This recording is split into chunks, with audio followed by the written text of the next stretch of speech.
Olá, colegas, tudo bem? É o Ricardo e hoje a gente vai falar de um assunto interessante, que é a hidrocefalia senil ou a hidrocefalia que ocorre nos idosos, tá? Como é que isso funciona? A família, às vezes, ela acaba pensando, quando o paciente começa a entrar naquele quadro de demência ou começa a esquecer as coisas, a primeira coisa que todo mundo pensa é que o paciente tem Alzheimer ou ele tem algum tipo de demência vascular.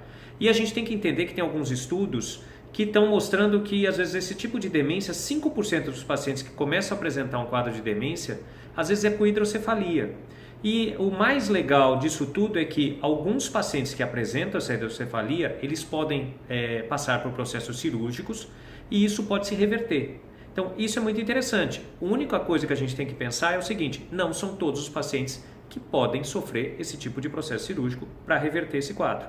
Então, é importante a gente analisar o paciente em todos os sentidos e formas. Alguns pacientes podem ter a demência por hidrocefalia e alguns pacientes, se for diagnosticado esse quadro, podem fazer cirurgia, outros não. Isso vai depender da avaliação médica. Fechado? Ricardo, como é que eu vou entender quando meu paciente pode ter esse princípio de hidrocefalia senil?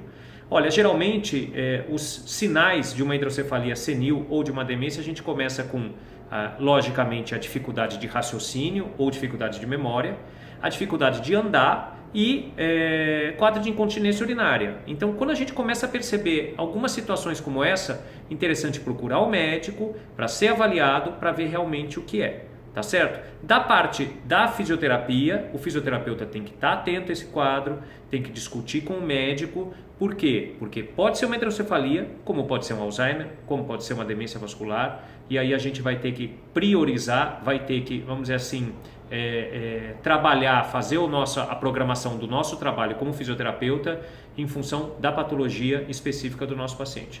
Fechado? Qualquer dúvida, entre em contato com a gente. Eu sou o Ricardo Nami do Saber Saúde. Te espero no próximo vídeo. Tchau, tchau.